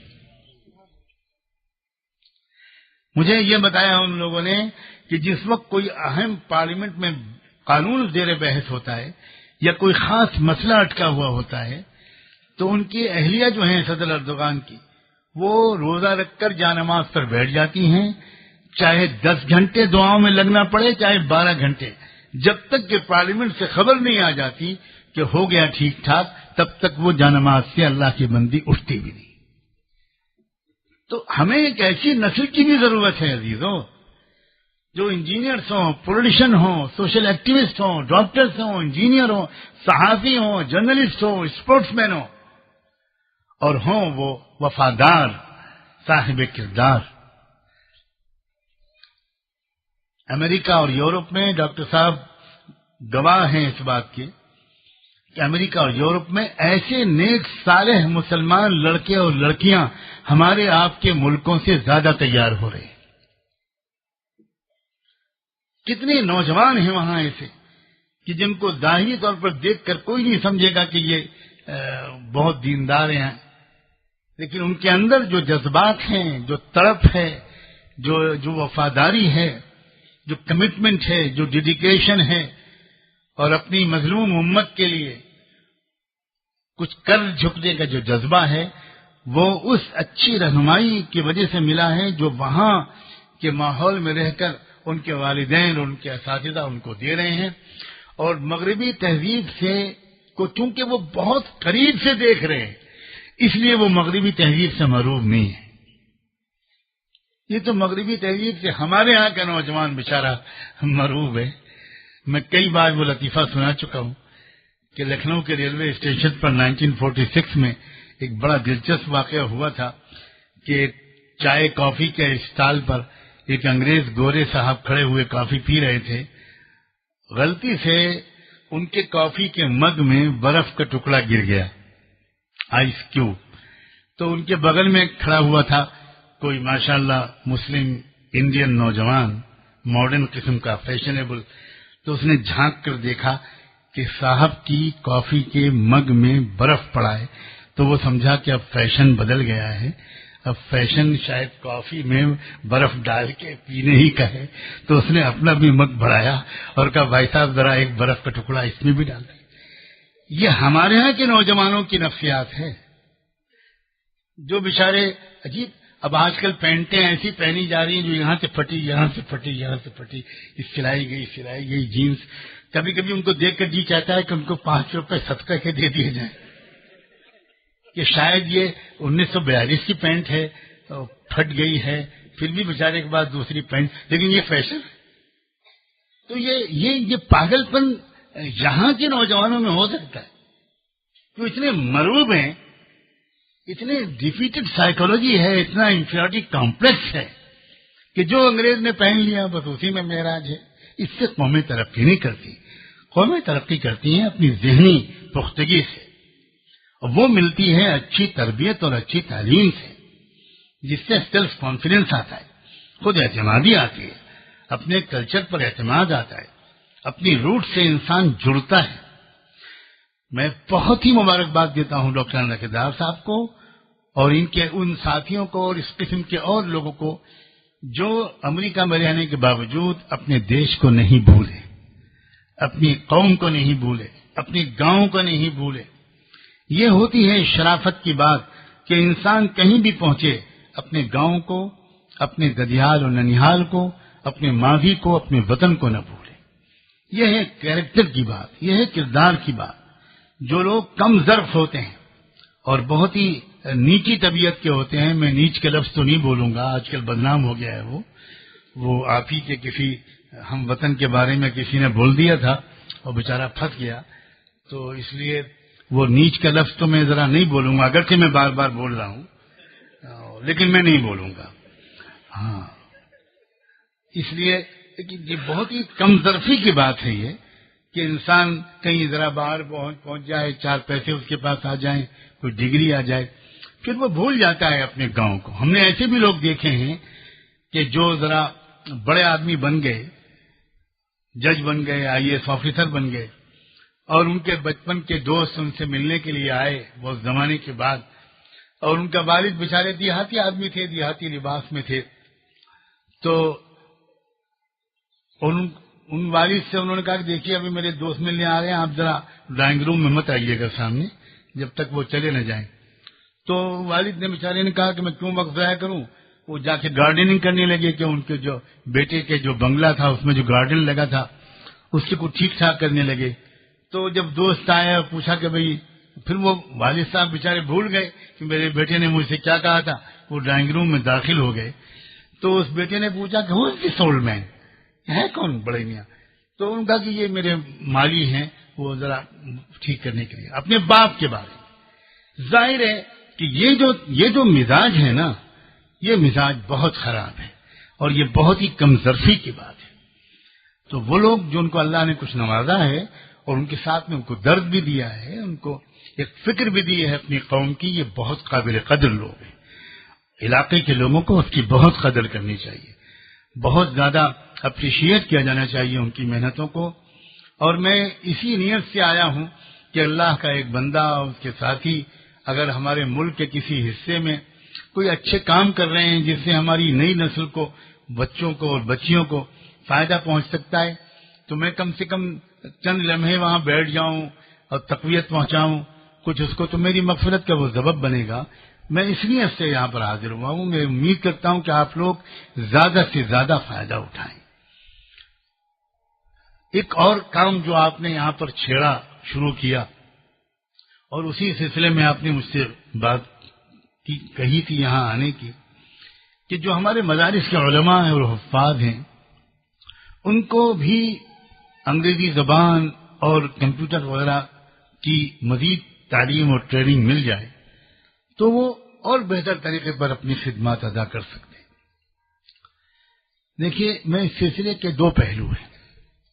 ہمارے مدارس میں جو عام طور پر عام مدرسوں میں یہ سب ماڈرن سبجیکٹس نہیں پڑھائے جاتے، سو کالڈ ماڈرن سبجیکٹ، حالانکہ یہ ماڈرن نہیں ہیں، لیکن یہ جو سبجیکٹ نہیں پڑھائے جاتے، اس کی کیا وجہ ہے؟ میں بہت کھل کر کہنا چاہتا ہوں کہ اس کی وجہ کیا ہے۔ اس کی وجہ یہ نہیں ہے کہ اس مدارس کے نظام والے ان مضامین کے سبجیکٹ کی اہمیت کو سمجھتے نہیں، ایسی بات نہیں۔ اس کی سب سے بڑی دلیل یہ ہے کہ اس پورے مدرسے سسٹم کے جو اصل فاؤنڈر ہیں، جہاں سے یہ شروع ہوا، دارالعلوم دیوبند کے بانی حضرت حجت الاسلام حضرت مولانا محمد قاسم نانوتوی رحمۃ اللہ علیہ، انہوں نے جو دیوبند کا نصاب بنایا تھا، شاید آپ میں سے بہت سے لوگ آج یہ بات پہلی بار سن رہے ہوں کہ دیوبند کی ابتدائی زمانے کا جو سلیبس تھا، اس میں کیمسٹری بھی تھی، فزکس بھی تھی، بایولوجی بھی تھی اور میتھمیٹکس بھی تھی۔ Can you believe it? یہ سب سبجیکٹ پڑھاتے تھے، یہاں تک کہ انہوں نے میڈیکل تعلیم شروع کی، میڈیکل سائنس کی بھی تعلیم شروع کی۔ دیوبند کے قائم ہونے کے 3 سال کے بعد کی مجلس شورا کی جو روداد ہے، بلکہ سال اول کی روداد جو دیوبند کی لائبریری میں موجود ہے، اسے کوئی بھی پڑھ سکتا ہے کہ اس میں کیا سلیبس طے ہوا تھا۔ دوسرے سال کی روداد، تیسرے سال کی روداد، تیسرے یا چوتھے سال کی جو روداد تھی، سالانہ پوری پروسیڈنگز، پوری کارروائی، اس کی شورا کی جو روداد ہے، اس میں حضرت مولانا نانوتوی رحمۃ اللہ علیہ نے جو تقریر کی ہے اور اس میں جو شورا کے ارکان سے انہوں نے گزارش کی ہے، اس میں انہوں نے یہ کہا ہے کہ اللہ کا شکر ہے کہ ہمارے مدرسے میں میڈیکل تعلیم تو شروع ہو چکی ہے۔ اس زمانے میں یونانی میڈیسن ہی پوری ہمارے پورے بر صغیر میں چھائی ہوئی تھی، تو وہ اس کی تعلیم ہو رہی ہے، لیکن سرجری کی تعلیم کی بھی ضرورت محسوس ہو رہی ہے۔ اس لیے میں شورا سے یہ درخواست کرتا ہوں کہ ایک بجٹ پاس کر دیں کہ ہم سرجری کی تعلیم بھی دارالعلوم دیوبند میں شروع کرائیں۔ اب سوچئے ذرا، آپ کے دل میں سوال ہوگا کہ بعد میں دیوبند میں وہ تعلیمیں کیوں بند ہو گئی؟ بہت سے لوگ مجھ سے پوچھتے ہیں، جب سب سے پہلے میں نے اس بات کو چھیڑا اور لکھا تھا تو اول تو شروع میں لوگوں کو یقین ہی نہیں ہوا، بہت شک ہوا ان کو کہ یہ کیسے ممکن ہے کہ اتنے مقدس اکابر اتنی ناپاک علوم کو اس پاک درسگاہ میں پڑھائیں، یہ تو بگڑا ہوا آدمی ہے، گمراہ سجاد، یہ باتیں کہہ رہا ہے۔ لیکن جب ان کو حوالے دیے گئے، انہوں نے حوالے پڑھے، تو اب وہ زیادہ پریشان ہوئے کہ یہ تو بات سچ ہے۔ تو پھر انہوں نے دوسرا ایک سوال اٹھایا، انہوں نے سوال یہ اٹھایا کہ مولانا اگر یہ بات ہے تو پھر یہ بعد میں بند کیوں ہوا، پھر اب تک کیوں جاری نہیں رہا؟ میں نے کہا اب اس کا جواب ذرا کڑوا ہے، اور وہ تو بہت میٹھا لگا آپ کو، لیکن اب یہ کڑوا ہے، یہ انجیکشن کی طرح لگے گا، موٹا والا انجیکشن جو کتے کے کاٹنے پہ لگایا جاتا ہے۔ اب سنو کیا ہوا کیا، اور یہ ہے المیہ۔ ہوا یہ کہ جو نوجوان طلبہ کو یہ علوم سکھائے جا رہے تھے، وہ سیکھنے کے بعد، پڑھنے کے بعد غریب مسلم قوم کی خدمت کے بجائے اپنا کیریئر بنانے کے لیے کہیں اور چلے جاتے تھے۔ ایک دھوکہ دیا انہوں نے، خیانت کی۔ تو ہمارے بزرگوں نے فیصلہ کیا کہ بھائی نہ پڑھاؤ تو بہتر ہے۔ کیوں؟ اس لیے کہ بیسیکلی ہمارے ان مدرسوں کا مقصد جو ہے وہ اس ملک کے مسلمانوں کو مسلمان بنائے رکھنا ہے، ان کو ارتداد سے بچانا ہے۔ ہماری جو بنیادی ضرورت بن گئی حالات کی وجہ سے، وہ یہ بن گئی کہ کروڑوں کی تعداد میں اس ملک میں وہ لوگ ہوں گے جن کو نہ کلمہ معلوم نہ نماز معلوم، ان کی نماز جنازہ پڑھانے والا گاؤں میں کوئی نہیں ملے گا۔ اب یہ صاحب ڈاکٹر بن گئے، یہ جج بن گئے، یہ نماز جنازہ پڑھائیں گے، ان کو یہ مسجد میں امامت کریں گے، یہ لوگوں کو بیسی زیور پڑھائیں گے، یہ لوگوں کو مسائل بتائیں گے، یہ تو پیسہ کما رہے ہیں، کٹ گئے کمیونٹی سے۔ اور بدقسمتی سے، اور یہ ہے وہ کڑوی بات، کہ ہمارے مسلم معاشرے میں، انڈین مسلم معاشرے میں اور سب کانٹیننٹ کے مسلم معاشرے میں ایک بیماری ہے کہ جو مسلمان نوجوان لڑکا یا لڑکی پروفیشنل بن جاتے ہیں، وہ سب سے پہلا کام یہ کرتے ہیں کہ مسلم محلے سے نکل کر کسی پوش کالونی میں اپنا بنگلہ بناتے ہیں، یعنی اپنا رشتہ وہ کاٹ لیتے ہیں غریب مسلمانوں سے، وہ دور چلے جاتے ہیں، اور دور چلے جا کر ان کا رہنے کا طریقہ بدل جاتا ہے۔ ان کے گیٹ پر موٹا موٹا لکھا ہوتا ہے کہ بی ویئر آف ڈاگس، ذرا کتوں سے ہوشیار رہیے گا، اندر کتے پڑے ہیں، پتہ نہیں وہ اپنے بارے میں کہہ رہے ہوتے ہیں یا اپنے مہمانوں کے بارے میں کہہ رہے ہوتے ہیں، یہ تو وہی بتا سکتے ہیں. I am not better qualified to explain it. کتوں سے ہوشیار رہیے گا، اس لیے کہ قانون یہ کہتا ہے کہ جو کتے پالے ہوئے ہو اس کو لکھنا ضروری ہے کہ کتوں سے ہوشیار رہیے گا. تو جب یہ تجربہ ہونے لگا کہ ہم جس عالم دین کو یا جس شخص کو پڑھا رہے ہیں اتنا قوم کا پیسہ لگا کر، وہ قوم کی خدمت تو کر ہی نہیں رہا ہے، وہ تو جیبیں کاٹ رہا ہے، تب لوگوں نے سوچا کہ جب تک ہماری قوم کے اندر یہ صلاحیت اور پختہ شعور نہ آ جائے ہم ان علوم کو نہیں پڑھائیں. یہ ہے بیک گراؤنڈ. چنانچہ اسی کا میں ایک واقعہ سناتا ہوں، بہت تاریخی واقعہ. دارالعلوم دیوبند کے محتمم تھے حضرت نانوتوی رحمۃ اللہ علیہ کے پوتے حافظ محمد احمد صاحب. نظام حیدرآباد ان کا بہت احترام کرتے تھے. وہ حیدرآباد میں کچھ مدت قیام بھی کر چکے تھے اور نظام حیدرآباد کی جو سلطنت تھی، جو اسٹیٹ تھی، اس سے ان کا بہت رابطہ تھا. تو ایک بار حیدرآباد وہ گئے تو نظام حیدرآباد نے ان کا استقبال کیا، بہت اچھا استقبال کیا. اور نظام حیدرآباد نے ان سے کہا کہ آپ کے دیوبند کے مدرسے کے پڑھے ہوئے جو لوگ ہمارے سیکریٹریٹ میں کام کرتے ہیں ان کی جو پرفارمنس ہے وہ سب سے اچھی ہے. جس طرح وہ فائل مینٹین کرتے ہیں اور جس طرح وہ نوٹنگ کرتے ہیں، مارکنگ کرتے ہیں، یہی اصل میں کام ہوتا ہے آفس سیکریٹریز کا. تو اس سے وہ ان کی وہ سب سے بہترین نوٹنگ اور مارکنگ اینڈ فائلنگ ہوتی ہے. لیکن ہم مصیبت یہ ہے کہ ان کو ایک گریڈ کی تنخواہ نہیں دے پاتے، اس وجہ سے کہ وہ انگلش نہیں جانتے. اگر آپ ان کو انگلش کی بھی تعلیم دلوا دیں تو ہم اپنے ان کو ایک گریڈ میں لے لیں گے، ان کی تنخواہیں بڑھ جائیں گی، کلاس 1 آفیسر بن جائیں گے وہ. اور انگلش پڑھانے کے سلسلے میں جتنا بھی خرچہ آئے گا وہ اسٹیٹ آف حیدرآباد برداشت کرے گی، دیوبند کے مدرسے کے بجٹ پر کوئی بوجھ نہیں پڑے گا. تو بہت اچھی پروپوزل تھی، بہت اچھی تجویز تھی اس زمانے میں. تو حافظ محمد احمد صاحب بڑے خوش واپس جب آئے تو اس زمانے میں دیوبند کے مدرسے کے سرپرست اعلیٰ چیف پیٹرن ہوا کرتے تھے امام ربانی حضرت مولانا رشید احمد گنگوہی رحمۃ اللہ علیہ. تو فائنل ڈیسیژن انہی کا ہوتا تھا.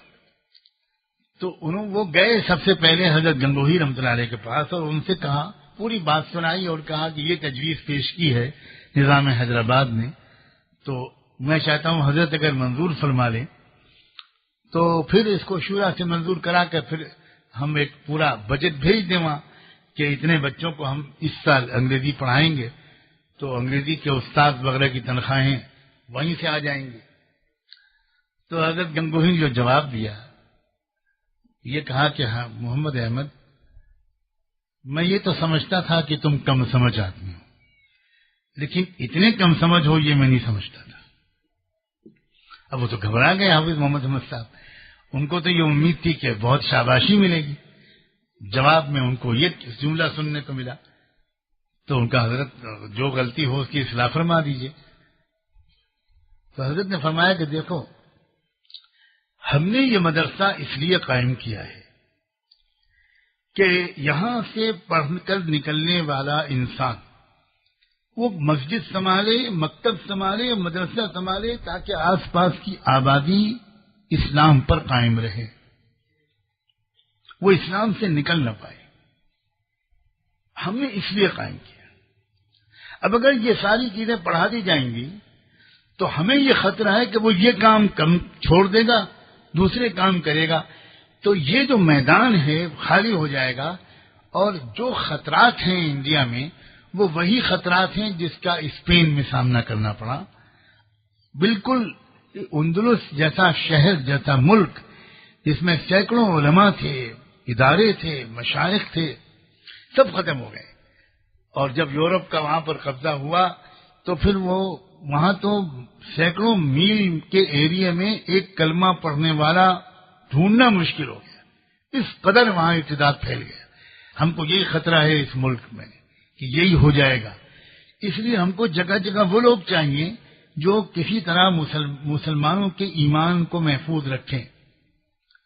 اب اگر ہم یہ چاہتے ہیں کہ اگر ہم نے یہ نصاب پڑھایا جو تم کہہ رہے ہو تو یہ لوگ پھر مسجد و مکتب میں نہیں بیٹھیں گے، پھر یہ تو اپنا کلینک چلائیں گے، اپنے جاب کریں گے، اور پھر یہ کام بالکل ایک دم خالی پڑا رہے گا، کوئی کارکن نہیں ملے گا۔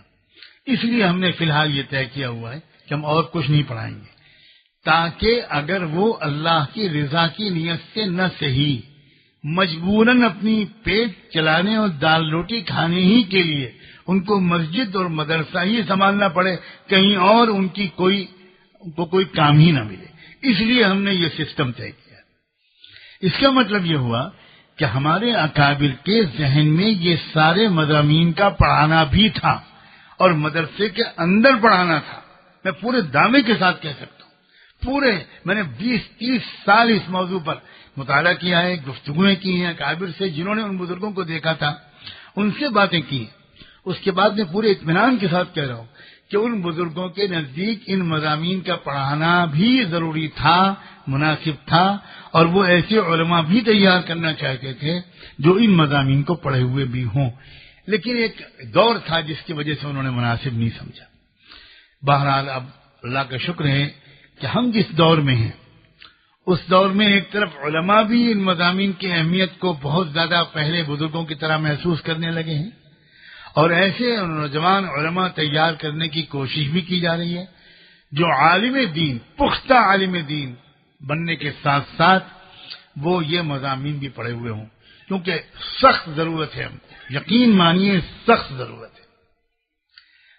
شریعت کی تشریح کرنا اس زمانے میں، اس کو اسلام کو پیش کرنا، پریزنٹ کرنا، اس کے لیے ہمیں وہ صلاحیت چاہیے کہ ہم دور جدید کی زبان میں اس زمانے کی نفسیات کے مطابق ہم بات کر سکیں لوگوں سے۔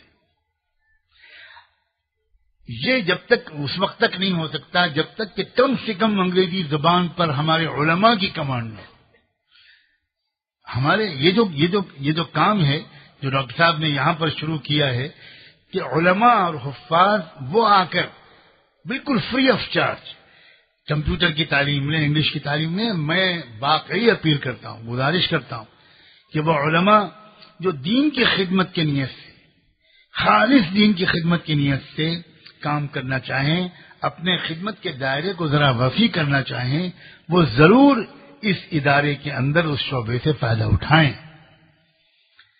دیکھیے ابھی حال میں یہ جو 3 طلاق کا مسئلہ چل رہا ہے اس میں پھر ایک بار تجربہ ہوا۔ سارے لوگ ہمارے دشمن نہیں ہیں، یہ بالکل ذہن میں سے نکال دیجیے کہ سب ہمارے دشمن ہیں۔ بڑی شدید غلط فہمیاں ہیں لوگوں کو شریعت کے بارے میں، 3 طلاق کے قانون کے بارے میں لوگ جانتے نہیں، بالکل پروپیگنڈے کی سے متاثر ہیں۔ اب اس درمیان آل انڈیا مسلم پرسنل بورڈ کی طرف سے مجھ کو جو موقع ملا، ہم 50 ممبرس آف پارلیمنٹ سے ملے، پالیسی بنانے والوں اور لا میکر سے ملے، اور جب ہم نے ان کے سامنے تشریح کی تو چونکہ میں ان کی زبان بول سکتا تھا، ان کی زبان میں نے بات کی، تو بہت بڑی تعداد میں ایسے لوگ تھے جنہوں نے کہا کہ بھئی یہ تو آپ نے آج ہماری آنکھیں کھول دی۔ اسلام کا جو 3 طلاق کا قانون ہے وہ اس قدر انصاف پر مبنی ہے، اس میں عورت کے حقوق کا اتنا خیال رکھا گیا، یہ تو ہم سوچ بھی نہیں سکتے تھے۔ یہ تو بہت اچھا کیا۔ ایون جو میں نام تو نہیں لے سکتا کہ جو رولنگ پارٹی کے کچھ ممبران اور جو رولنگ پارٹی کے جو الائز ہیں، حلیف لوگ ہیں، ان کے ممبران جو ان کی پارٹی کے ساتھ ہیں، این ڈی اے میں شامل ہیں، ان سے جب بات کی تو انہوں نے کہا کہ ہم تو پھنسے ہوئے ہیں، لیکن آپ نے جس طرح آج پورے ٹرپل طلاق کی تشریح کی ہے اور اس بل کو جس طرح آپ نے پوسٹ مارٹم کیا ہے، ہم ٹوٹلی کنونسڈ ہیں، ہم بالکل مطمئن ہیں اس بات سے کہ یہ بل اس حالت میں پاس نہیں ہونا چاہیے، اور آپ ہم کو موقع دیجئے، ہم آج کسی طرح اپنی پارٹی لیڈر سے بات کرتے ہیں، شام کو پھر کسی طرح آپ 5 منٹ کے لیے ہمارے پاس آ جائیے تاکہ ہم یہ وعدہ آپ سے کر سکیں۔ تو یہ غیر معمولی بات ہوئی کہ این ڈی اے پارٹیز کے لیڈرز نے، 3 پارٹیوں کے لیڈرز نے ہم سے وعدہ کیا کہ چاہے وپ جاری ہو چاہے کچھ ہو، ہم بی جے پی کی وپ کے پابند نہیں ہیں، ہم پارلیمنٹ میں، راجیہ سبھا میں اس بل کو سختی کے ساتھ ریجیکٹ کریں۔ یہ کیوں ہوا؟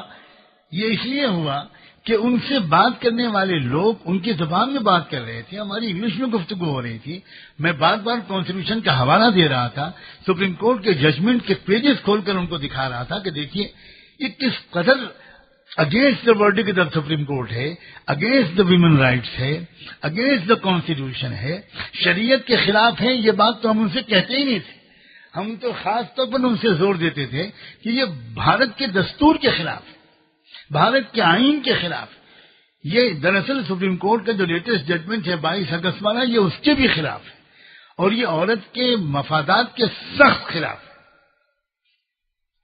تو اس کا مطلب یہ ہوا کہ اگر ہمارے علماء انگریزی زبان پر ان کی کمانڈ ہو، وہ پڑھ سکیں، سمجھ سکیں، بول سکیں، ایکسپلین کر سکیں، تو پھر وہ ان کا جو دائرہ ہوگا خدمت کا، افادیت کا، وہ بہت زیادہ بڑھ جائے گا۔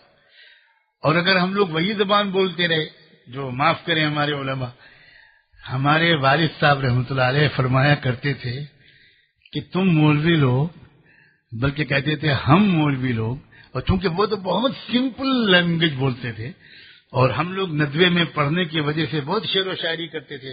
ابھی جب آپ کے اناؤنسر صاحب ناظم صاحب اشعار پڑھ رہے تھے تو مجھ کو وہ سب یاد آ رہا تھا۔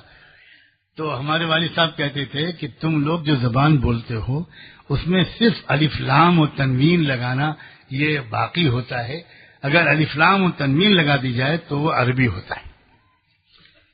اب آج کل کے لوگ وہ زبان نہیں سمجھتے، اسی لیے علماء جب ممبروں سے بیان کرتے ہیں، نوجوان علماء یہاں بیٹھے ہیں، اس لیے میں ذرا لبرٹی لیتا ہوں، میں کہتا ہوں، گستاخی کرتا ہوں، آپ جو زبان بولتے ہیں آپ کو پتا ہے کہ کتنے لوگ سمجھتے ہیں؟ اکثر لوگ گھڑی دیکھتے رہتے ہیں کہ حضرت کا بیان کب ختم ہوگا، کب چھٹی ملے۔ کچھ لوگ اپنی نیند پوری کر لیتے ہیں کہ بھئی یہ بہت اچھا وقت ہے، اب 20 منٹ کا ہم کو ایک آرام مل جائے گا، بعد میں ہم کو کورٹ میں جانا ہے، دکان پہ جانا ہے۔ یہ بھائی بدلو اسٹائل، زمانہ بہت بدل گیا، بہت بدل گیا۔ میں تو یہ بھی کہنا چاہتا ہوں کہ اتنی لمبی چوڑی نظامت، اتنے لمبے چوڑے اعلان کو چھوڑ دو بھائی، یہ کوئی مشاعرہ ہو رہا ہے؟ آپ مجھے بتاؤ علماء، صحابہ کرام کی کون سی مجلس میں نظامت ہوتی تھی؟ ایک واقعہ سنا دو، جتنے علماء بیٹھے۔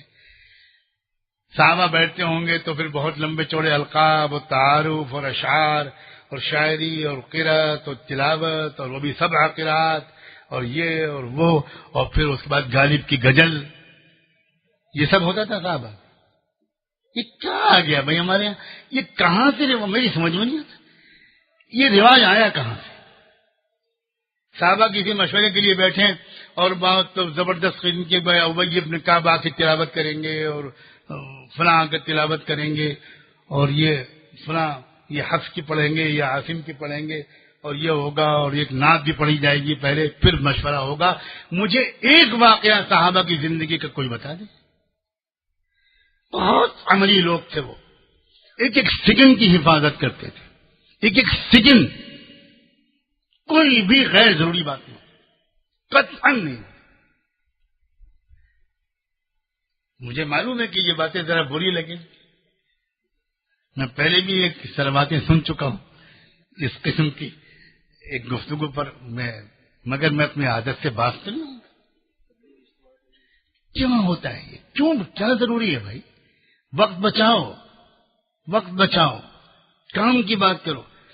انہی چیزوں کو لیا ہے امریکہ اور یورپ میں۔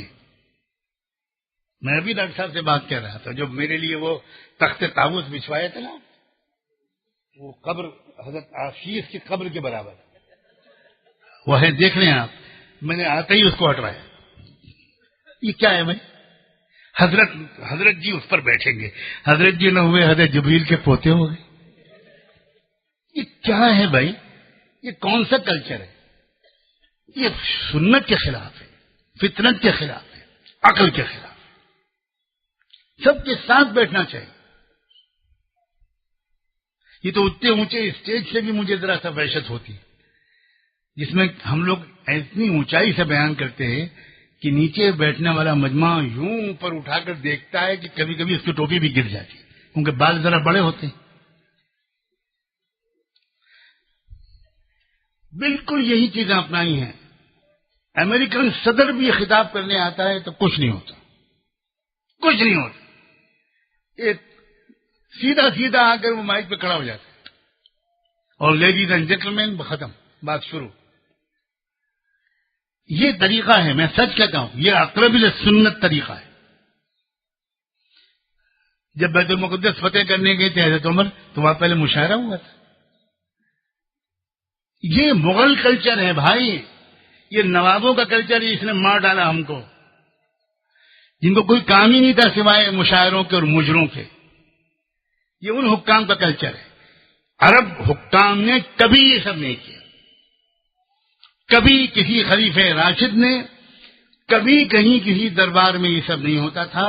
سیدھے سیدھے بیٹھے، دعائیں مشورہ پڑی، اور وہ بھی کوئی زور سے پڑی، یہ بھی ضروری نہیں، اللہ سے دل میں مانگا کہ اللہ صحیح رائے دل میں ڈال دیجئے، بات کی اور اٹھ کے چلے گئے، کام شروع۔ تو یہ اس طرح کا مزاج بنانے کی ضرورت ہے، ہمیں بہت ری اورینٹیشن کی ضرورت ہے، اپنے مزاج کو بہت درست کرنے کی ضرورت ہے، زمانے کے چیلنجز کو سمجھنا ہوگا اور مزاج سنت کا اس کو بھی سمجھنا ہوگا۔ جو لوگ سنت کے مزاج کو ٹھیک سے سمجھیں گے وہی زمانے کے چیلنجز کا صحیح مقابلہ کر پائیں گے۔ مجھے امید ہے کہ آج کی یہ محفل بہت بامقصد ہوگی۔ خاص طور پر میں یہ بھی گزارش کرتا ہوں کہ ہم اپنی بچیوں کو زیادہ سے زیادہ اچھی تعلیم دلائیں، پاکیزہ ماحول۔ آج کی سب سے بڑی مصیبت یہ ہے کہ جو لوگ پروفیشنل ہوتے ہیں ان کے پاس ویلیوز نہیں ہوتی، اخلاقی قدریں نہیں ہوتی، اور جن کے پاس اخلاقی قدریں ہوتی ہیں وہ پروفیشنل نہیں ہوتے۔ یہ جو خلا ہے نا، اس کو مٹانا چاہیے، اور مجھے لگتا ہے کہ ایسے انسٹیٹیوٹس انشاءاللہ اس سلسلے میں بہت اچھا کردار ادا کر سکتے ہیں۔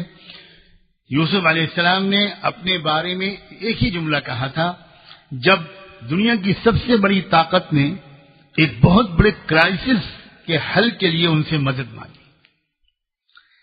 ایک دنیا کی سب سے بڑی طاقت تھی اس وقت ایجپٹ، وہ ایک فوڈ کرائسس میں پھنس گیا۔ جب یہ اندازہ ہوا اس کو کہ 7 سال کی پیداوار تو ٹھیک ہوگی، لیکن اس کے اگلے 7 سال جو ہوں گے اس میں پیداوار بالکل نہیں ہوگی، بڑا ڈراٹ پڑے گا، تو اب مسئلہ یہ چیلنج سامنے آ گیا مصر کے بادشاہ کے سامنے، اور مصر اس وقت آج کا مصر نہیں تھا، بہت بڑا اس کا ایریا تھا، سپر پاور تھی وہ دنیا میں۔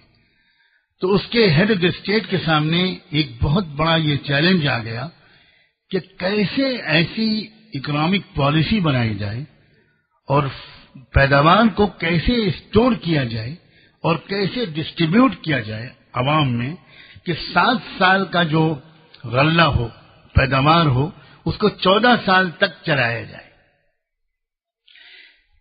تو اس نے یوسف علیہ السلام کی قابلیت جو غیر معمولی، ان کا کردار، ان کی پاک دامنی، اور پھر جو ان کی ذہانت، خواب کی تعبیر جو انہوں نے نکالی، جو بتائی، اور جو 1-to-1 گفتگو ہوئی اس ہیڈ آف دا اسٹیٹ کی یوسف علیہ السلام سے جیل سے آنے کے بعد، تو اس میں بادشاہ نے without any hesitation what's ever, کسی ذرا بھی ہچکچاہٹ کے بغیر یوسف سے کہا کہ اب اس ملک کو کوئی بھی نہیں بچا سکتا اور کوئی بھی نہیں چلا سکتا سوائے آپ کے۔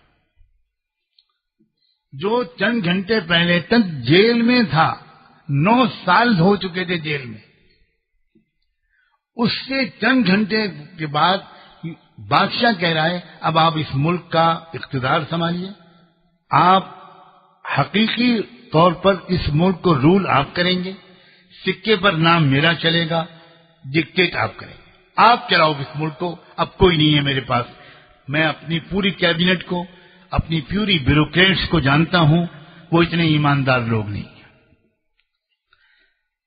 تو یوسف علیہ السلام نے کہا کہ نہیں، میں پورے پاور کو تو قبول نہیں کروں گا، سارے ڈپارٹمنٹس اور منسٹریز کو میں قبول نہیں کروں گا. مجھے صرف فوڈ منسٹری دیجیے جو اصل میں کرائسس جس کی وجہ سے پیدا ہوگا کہ پیداوار کا صحیح پروٹیکشن اور اس کا صحیح ڈسٹریبیوشن یہ میں کروں گا. اس کی ذمہ داری آپ مجھے دے دیجیے.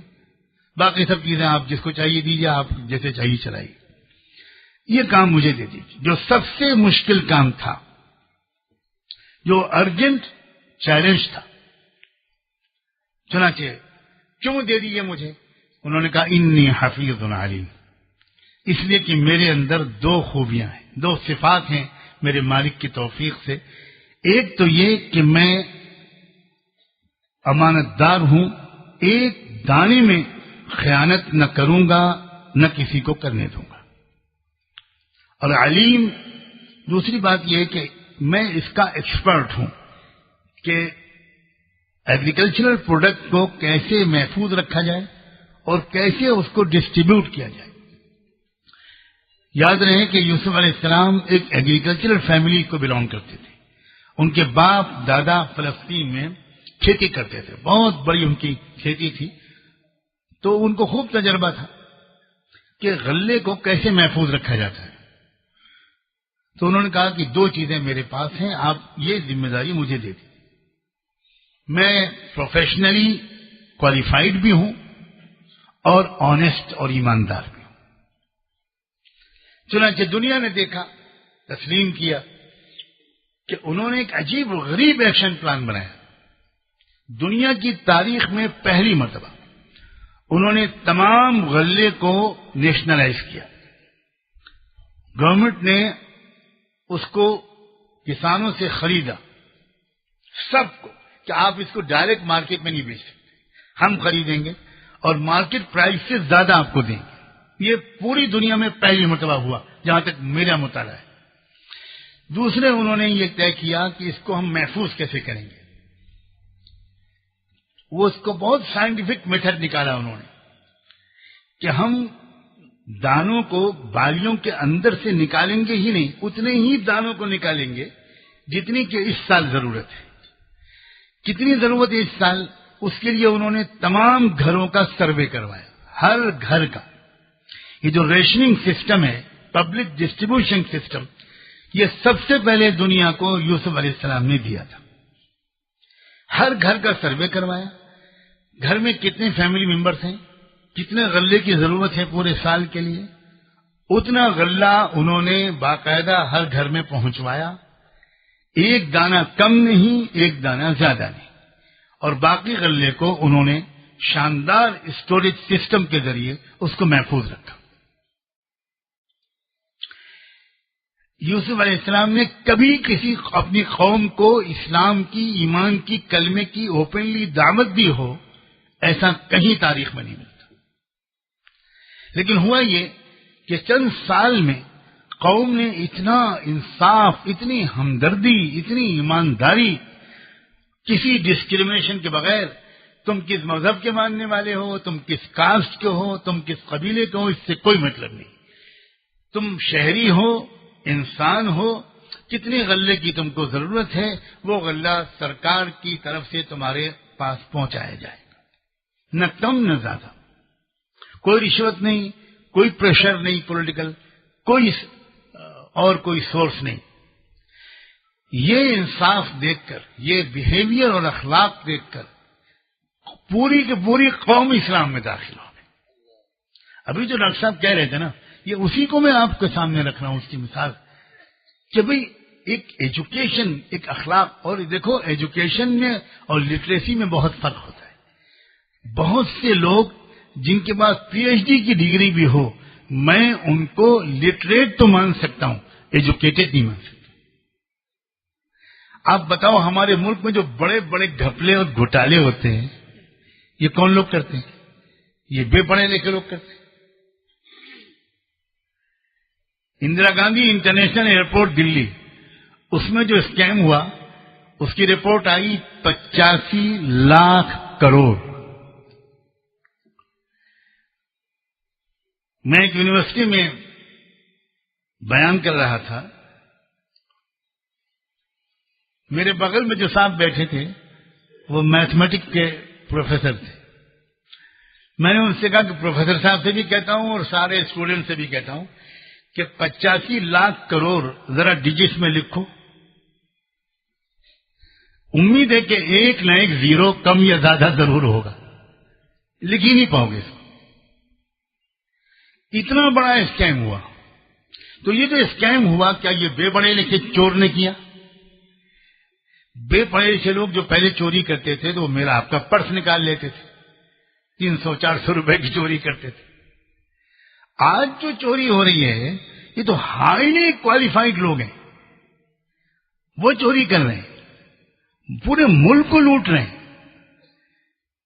تو کیا یہ ان ایجوکیٹڈ لوگ ہیں؟ تو کون سی ایجوکیشن ہے جو انسان کو اچھا بنائے گی؟ خالی ڈگری والی ایجوکیشن تو وہ کر رہی ہے جو آج سب کر رہے ہیں, لوٹ رہے ہیں بری طرح. تو اس ایجوکیشن سے کام نہیں چلے گا. اسی لیے قرآن نے جو کہا صرف اقرا نہیں کہا, اقرا بسم ربک الذی خلق.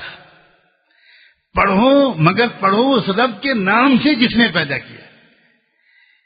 آج پڑھا تو جا رہا ہے, پڑھایا جا رہا ہے, لیکن اس پڑھائی کو رب کے نام سے کاٹ دیا گیا.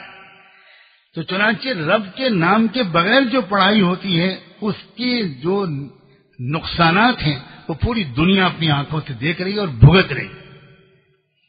ضرورت اس بات کی ہے کہ اقرا پر زور دیا جائے, مگر اقرا بسم ربک الذی خلق پر زور دیا جائے. یہ دونوں جب ملیں گے تب اچھا انسان بنے گا. اور اسی لیے مجھے یہ بھی خوشی ہے کہ ان اداروں میں ڈاکٹر صاحب جو چلا رہے ہیں اس میں اسلامی تعلیم, تربیت, ذہن سازی اس کا پر بہت زور دیا جا رہا ہے. اور اس میں بھی میں گزارش کرتا ہوں وہ علماء جو ایسے اداروں میں تعلیم دے رہے ہیں ان کو ذرا خود اس سلسلے میں اپنی سطح کو بلند کرنا چاہیے کہ وہ کون سی اخلاقی قدریں ان بچوں اور بچیوں کے اندر پورا کریں, کن چیزوں پر زور دیں. یہ بہت ضروری ہے. اگر آپ ان کو صرف یہی سکھاتے رہیں گے کہ دیکھو تمہارا پینٹ اور پیجامہ تخنے کے نیچے نہیں جانا چاہیے, صرف یہی سکھاتے رہیں گے تو یہ ان بچوں اور بچیوں کا حق نہیں ادا ہوگا. آپ کو ان بچوں اور بچیوں کو سخاوت سکھانی ہوگی, ہمدردی سکھانی ہوگی, انسانی خدمت سکھانی ہوگی, جانوروں اور چونٹیوں کی خدمت کا ان کو خوگر بنانا ہوگا. معاف کرنا, برداشت کرنا, ٹالریٹ کرنا, اگنور کرنا, انتظار کرنا, جلد بازی چھوڑ دینا, نگاہوں کو قابو میں رکھنا, ہر ایک کو اپنے سے بہتر سمجھنا, ایک تواضع, ہیوملٹی, یہ قدریں جو ہیں یہ ان کے اندر آپ کو لانی ہوں گی. یہ چیزیں وہ ہیں جو اللہ والوں کی صحبت سے اصل میں حاصل ہوتی ہیں. اسلام کی روح کو اپنے اندر اتارنا یہ بہت ضروری ہے. اس لیے ان نوجوان بچوں اور بچیوں کی تربیت کیسے کی جائے یہ آپ کو خود سیکھنا ہوگا. میں بہت صفائی کے ساتھ, بڑے احترام اور محبت کے ساتھ یہ بات کہہ رہا ہوں.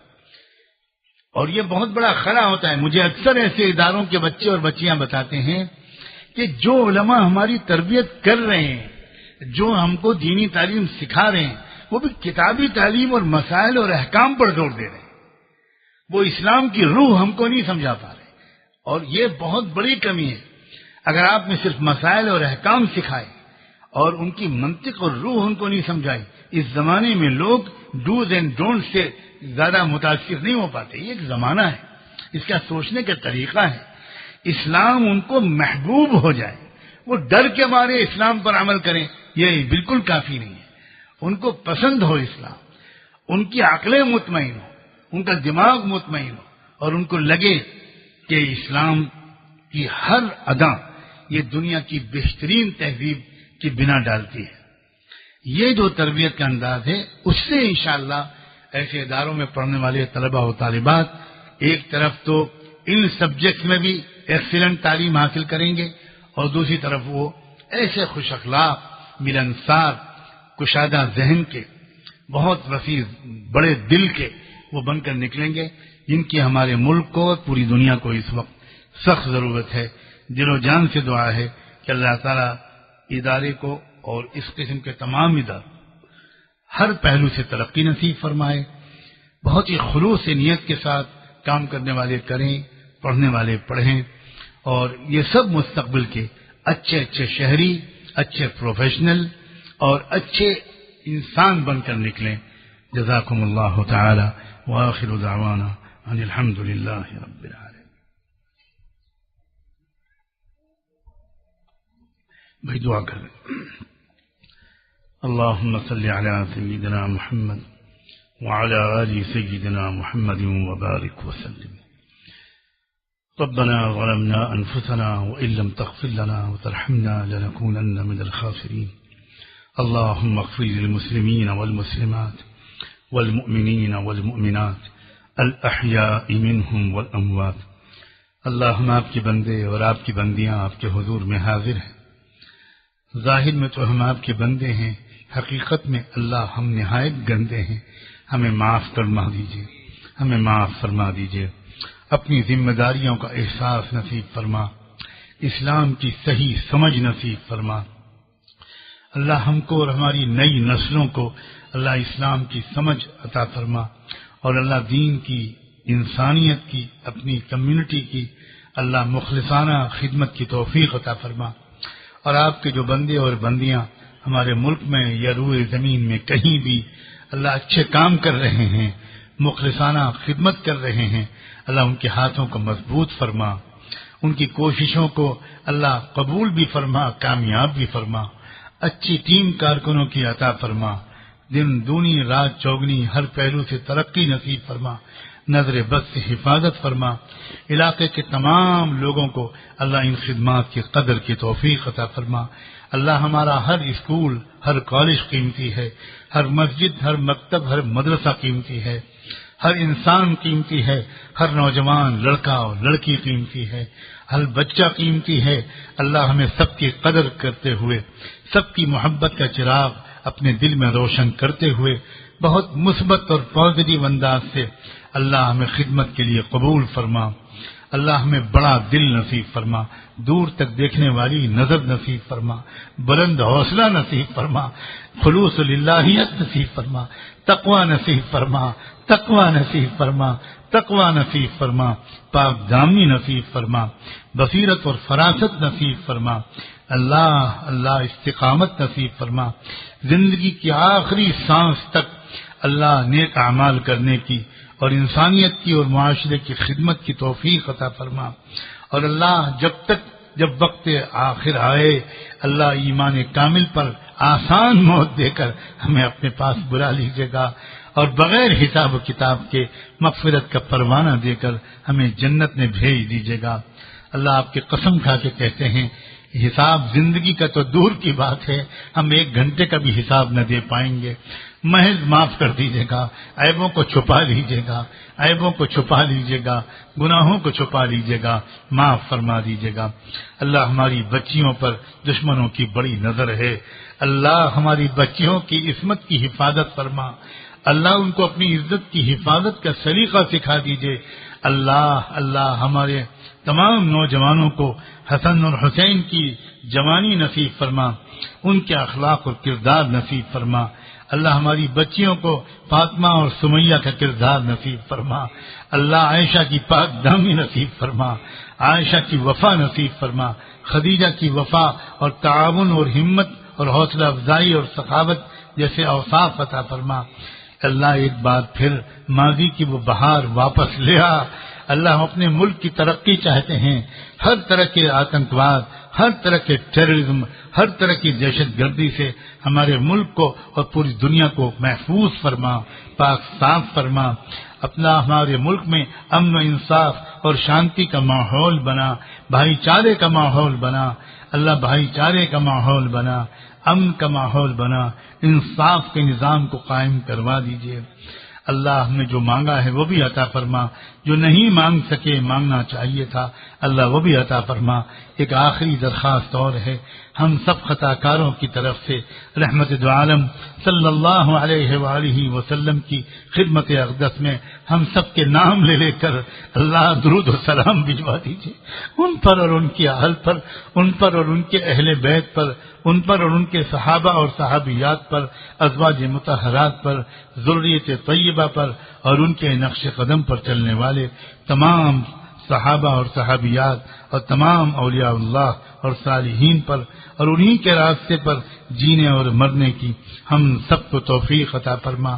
وصلی اللہ تعالی علی خیر خلقہ سیدنا محمد وعلی آلہ وصحبہ اجمعین برحمتک یا ارحم الراحمین. اب آپ کو کہیں دور جانے کی ضرورت نہیں.